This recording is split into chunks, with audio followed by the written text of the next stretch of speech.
Welcome to the ABA Hair Challenge. I'm your host, Alain Audet. Tonight, we have a wonderful show for you, and we will be revealing challenge number 2 looks from our 5 contestants. But before we get into that, a reminder of what's at stake for our contestants. The winning contestants for each week will receive some amazing products to help build their own professional career. At the end of the 5 weeks, we will crown the first ABA Hair Challenge champion. The winner will receive one-on-one mentoring from one of our 5 expert mentors and over $15,000 in education and prizes from our 5 fabulous sponsors. Wow, I'm still amazed by this fabulous opportunity for these junior stylists. Well, let's get right into it. Our second challenge was dimensional color. Our contestants were each given the Lana mannequin head to bring their best color story to life with multicoloring from tone to highlight techniques or a version of balayage. Showing off their creativity through color placement, the contestants were also allowed to trim or clean up the mannequin head as needed for their look. And, of course, style the doll's head to ensure that the color story was presented in the best possible way. The final look was judged on overall execution, overall fashion look, artistic workmanship, and level of difficulty. All of the contestants submitted their videos and photos showing off their dimensional color looks. As always, we have kept the contestants' look anonymous to provide the most fair critiques and feedback. Let's see what the mentors have to say. All right, mentors, let's look at contestant number 1. So, Lisa, what do you think about this contestant number 1 creation? I really was impressed that they kicked it up. It was a little bit more of a showpiece, so very impressive with that. Love the little detail with the eyelashes, very, as a little bit of a critique, just again to be mindful of the ends on the hair. And one little tip, if you didn't use it or not when you were cutting the bang, if you go in with a banger and use clippers, you can usually get that line quite sharp. It was impressive, but just to really kind of polish it up, that would be one critique that I would say. Just be mindful of the ends again. And like I said, the color, I really like the color. So contestant number 1, bravo for being brave. Fun, harmonious colors, love the bangs, placement was good. Would rather have had a smoother canvas to show the color placement better. And the front face on was much better than the back view. So I did want a little bit more shine. I thought this was really creative. I thought they really pushed the envelope and got outside of the box and did something a little bit different. The color palette was beautiful. I think I saw 4 or 5 colors. I thought they were well chosen, well placed. The balance was really nice from the front. I thought the dark blue in the fringe really complemented the design of the fringe. However, in the 360, the back section, I felt a little bit dry, so the colors didn't really pop as much as they could have. I completely agree with the other judges. Definitely. The wow factor was epic. When I saw contestant number 1, that was the first picture. I saw the first mannequin. I was like, wow, this is really beautiful. And likewise, my experience in competition, I know how challenging it is to rinse a mannequin head when you have some navy blue and some blonde right next to it. It could easily bleed. So congratulations. That was really beautiful. Congratulations. Contestant number 1, I really think you went the extra mile, went above and beyond, and really raised your game on last week. I love your look. As everyone else has said, I think it had a great selection of a color palette. I particularly liked how the color was placed in the fringe. I thought that was the strongest. Just a little tip from me, a kind of a word of advice is when we're styling hair that's been colored, particularly in competition, be careful of kind of teasing the hair too much and having the hair too transparent and see-through. What that tends to do is kind of weaken the color message. Hence, the color was stronger in the fringe, or it was a little bit smoother and flatter. Okay, now let's move on to contestant number 2. And we will start with Sophia. Congratulations, contestant number 2. I loved the flame concept of the mannequin head. I thought it was very beautiful with the red and the orange and the yellow. Definitely a tip, as I said before, to contestant number 1. In order to get more contrast, because your look was on height, it was very tight around the sides and very high. If you want to maximize on height, you could play with your color, sort of tricking the eye. So a bit like when you're looking in a mountain and you see a cave, the depth of the cave is always darker. So it's a bit the same thing in hairdressing whenever you're creating a concept. So in order to make the height look even higher, even though it's going to be the same height, play with your color placement. So most definitely, when you want to get darker colors, getting it tighter, and then the lighter colors coming up a little bit. Well done, contestant number 2. I love your choice of colors. I thought they were fearsome. They were fantastic. The only thing I would suggest is if you're going to do a plait through the sides, what you might want to do is do the plait first and then think about how are you going to place your colors so that the color really speaks to the style. Very well done on the color. I absolutely loved it. It was like a sunset. Really made me smile when I looked at it. I do agree with Sophia when she mentioned about the side with the to make sure that your sections are very, very clean when you're doing any type of braiding, because it can be distracting. And if you're using the elastics to try and hide the elastic when you're pinning the hair. I thought this was absolutely gorgeous. The color palette really, really popped. It was like there was a light bulb inside. And even with the texture throughout the center, I didn't mind, that little bit of movement and volume that was there because the color still remained bright all the way to the ends. So I loved that. I would say hide the elastics, maybe a little, metal detail, something that could really take it to that next level, and maybe tighten up the braids as well, just on the tight side. If you are going to do those little tiny braids, you want to make sure that they're clean and tight all the way from the base out. Color was stunning. I really loved this look. I thought you did an amazing job. So contestant number 2, fun style, expressive. Again, I would have rather had a little smoother for the purpose of color, or at least an area showing color detail. It's very hard to have shiny color and a lot of texture. So one sort of needs to be the focal point when you're having a color as the focal point. One of the things I like to do when I'm creating that sort of very tight shape with the height is, instead of braids, maybe next time try blowing it really tightly back, and styling it so it's really flat to the head, and then keep that elevated shape super smooth, going right through smooth to the back. That's something we do a lot for photo shoots and for stage to feature color. If not, if you really like going with the braid idea, I probably would have done the sides more of a solid color because it's very hard to see detail within the braids. But overall, it was a really great concept. So if you think you're recognized by the numbers, those numbers have been jumbled up. So the contestants are not in the same order than last week, and our judges have no idea who did what.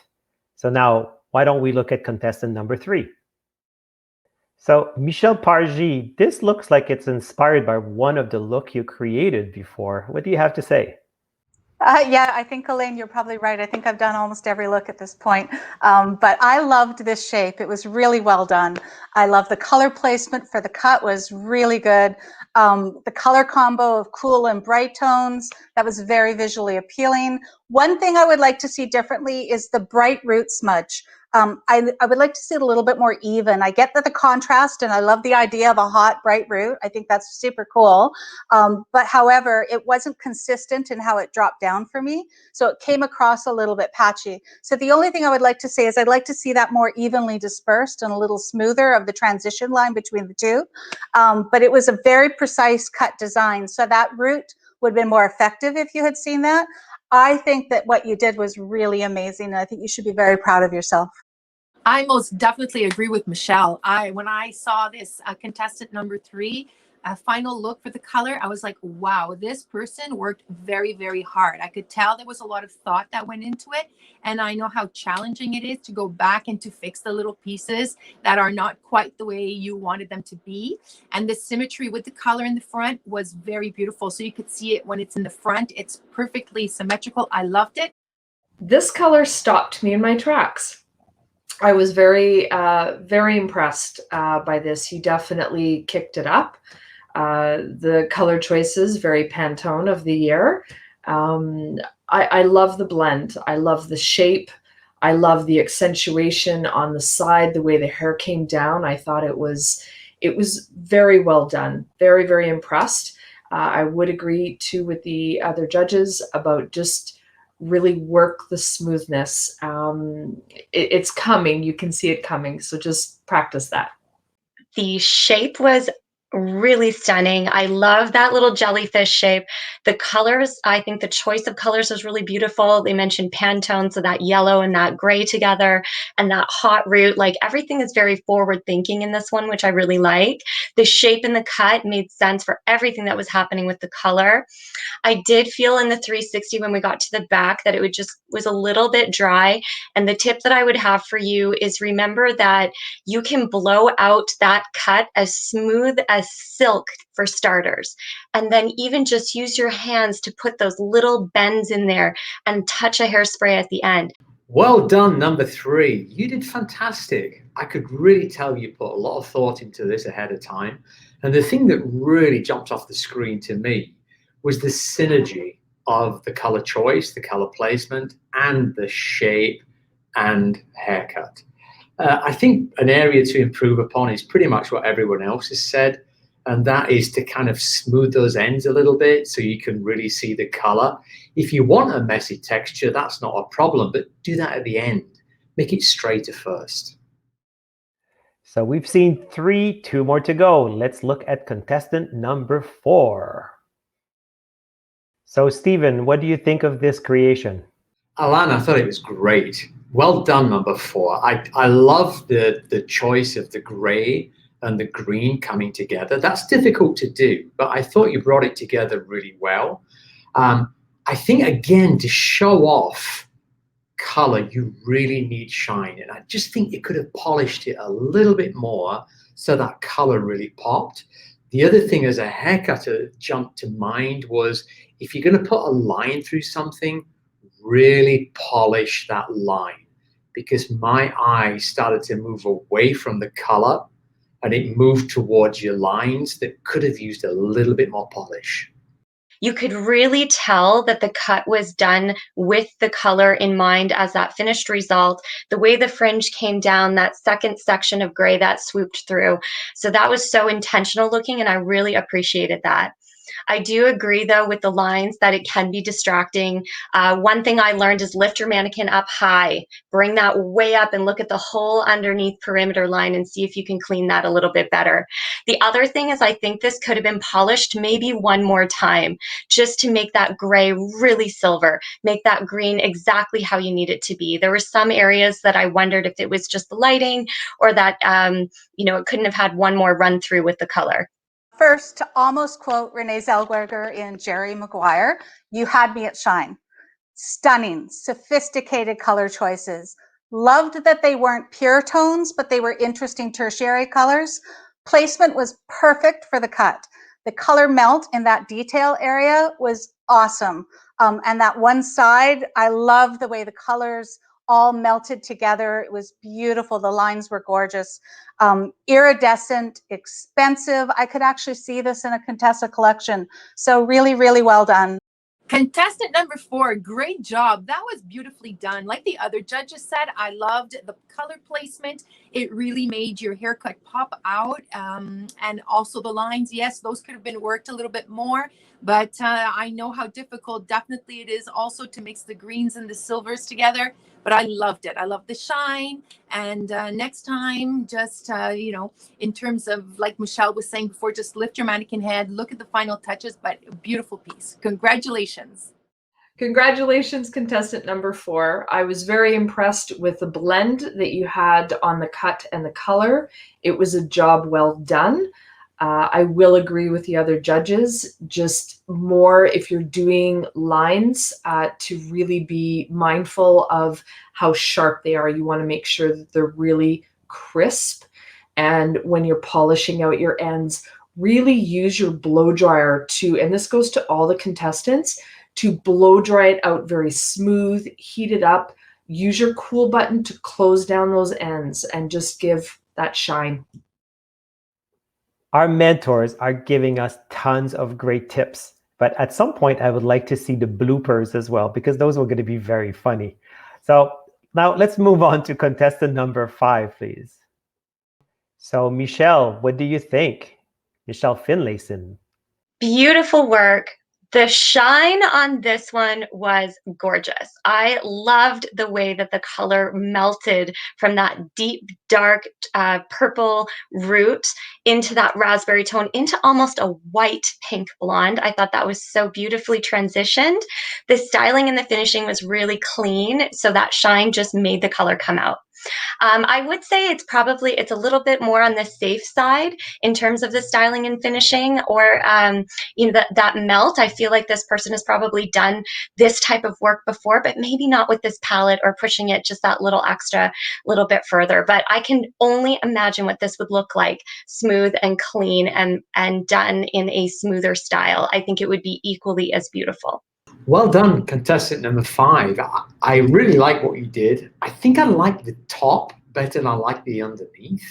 And as we just heard before, I think we probably would have got a color that popped a little bit more had we seen that hair that was a little bit smoother. For me, I was just a little bit confused with my eye, connecting the color to the haircut to the style. So maybe a tip moving forward is really trying to think of the big picture before you start. So contestant number 5, really, really beautiful. It's Instagrammable and appealing. This is also really client friendly for a client that likes to express themselves with hair color.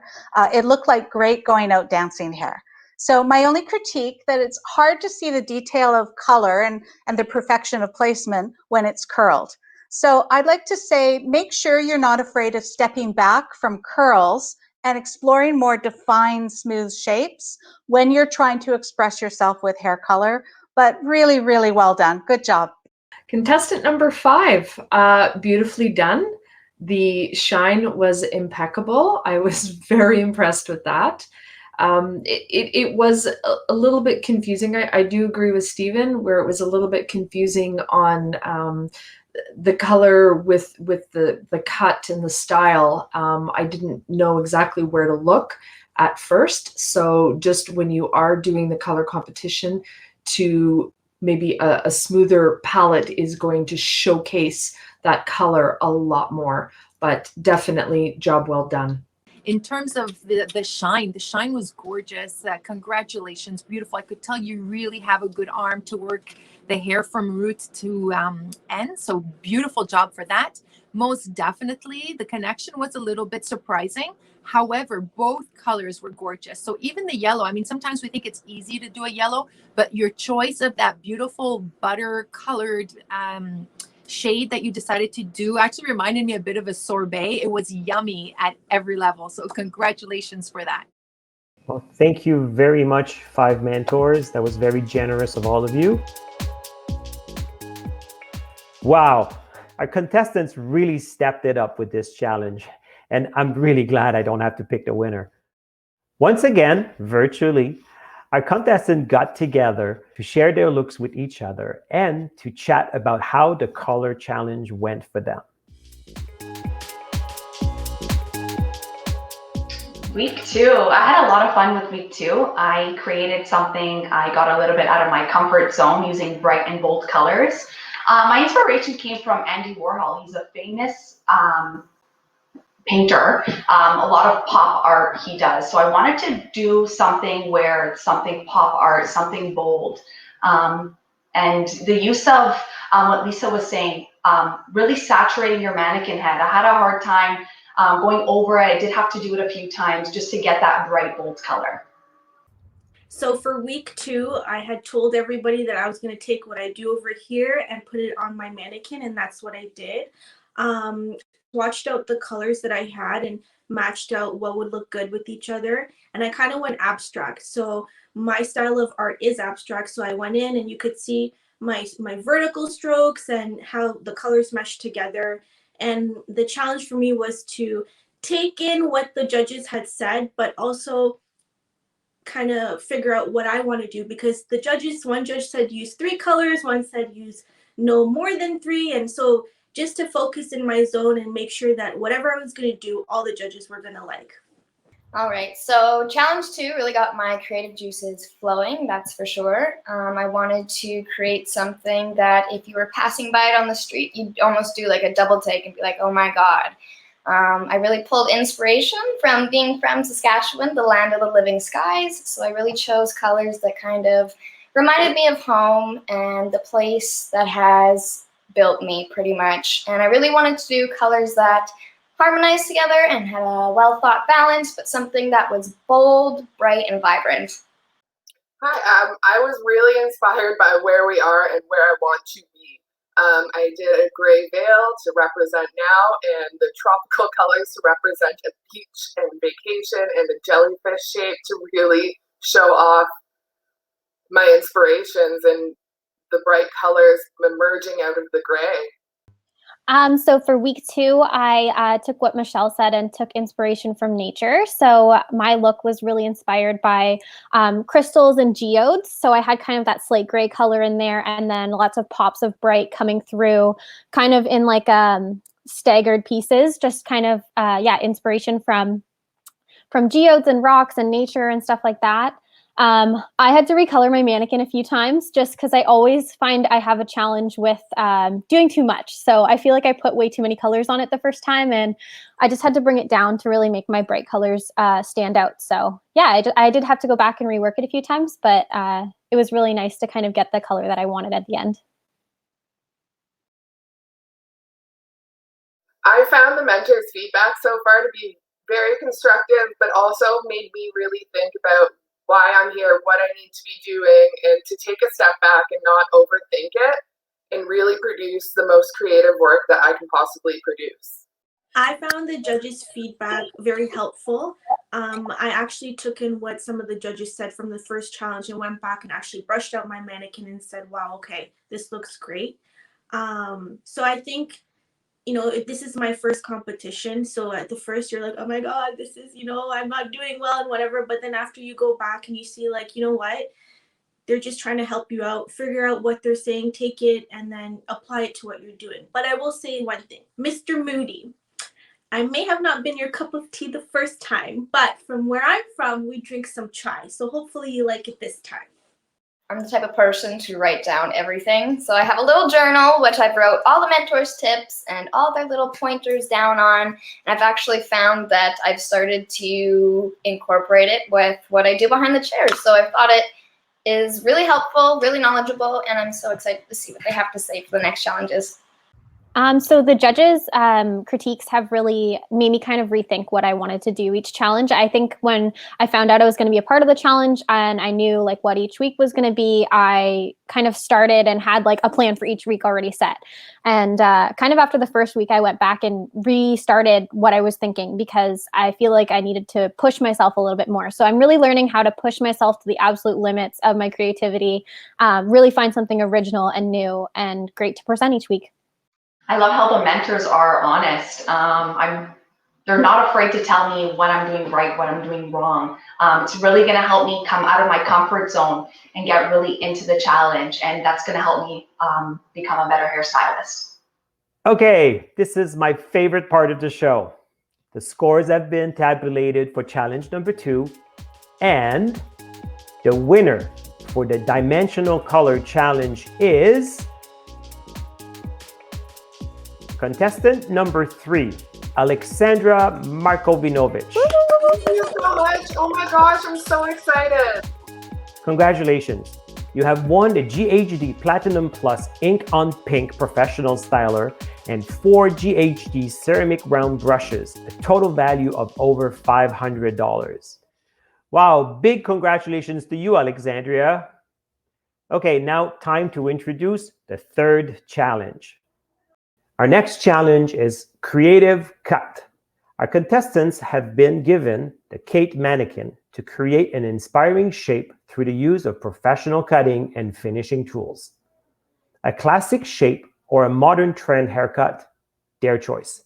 The contestant should use professional styling and finishing products to show off their creative cut. The final look will be judged on overall execution, overall fashion look, artistic workmanship, and level of difficulty. To help our contestants create a winning look, our mentors, once again, have some fabulous tips. So my tip for challenge number 3, which is the creative cut, is to be open to disconnections that you could have visually connect or not. A sharp line is always very eye appealing, and push your boundaries. Have fun. I'm looking for clean lines. If it's meant to be straight, do it with intention. Use your cutting comb to see the balance. If it's on an angle, have it graduate consistently. And so I think that's really important. The last thing I will say is that everything that you do, you want it to really be done with intention, meaning if it's going to be textured, if it's going to be choppy, make sure it looks truly choppy, like you did that on purpose and not by accident. So here comes my tips for creative cut. My favorite topic, by the way, cutting hair. If you can, when you're working through a haircut, try to do several things that will make your job easier. Number 1, cut from short to long. Number 2, if you can, pull rather than push. Number 3, remember your best friend. Your best friend is the one that we tend to ignore far too much when we work in the salon. And your best friend is the mirror. So my tip for the third challenge is the haircut. I like strong, defined shapes. If we're trying to create a perimeter, think of it as a silhouette. If it was a two-dimensional, it would be a silhouette that you would be seeing. I want to see really strong lines, and I want to see a defined shape. So in your initial cut, you should be doing clean, straight lines. Add texture after to finish your cut. And you can use texture to create some detail or a pop somewhere, or to make it a little bit more personalized. But for the most part, I really just, again, want to see you all step outside the box and be very brave. Have fun. I love it when there is a polarization of textures.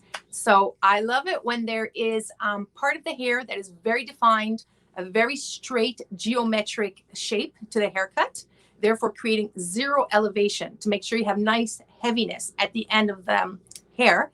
And then I like to have a textured aspect, sort of to bring some equalization and harmony in the silhouette of the hair. So most definitely go with a nice, sharp, short bang, go with nice texture within the haircut, or do the exact opposite. Go for nice texture in the bangs and go for a beautiful, nice geometric heavy line at the bottom. So have fun, get creative, and be inspired. Thank you, mentors. Fabulous tips as usual. Well, I know Stephen Moody is very excited about this challenge. So contestants, it's time to get creative with your cuts. To all our viewers, make sure to tune in next Monday at 7 p.m. to see the results of the third challenge and to see what's in store for challenge number 4. Please visit abacanada.com/hair challenge to find out more about the contestants and to vote for your favorite look. See you next week.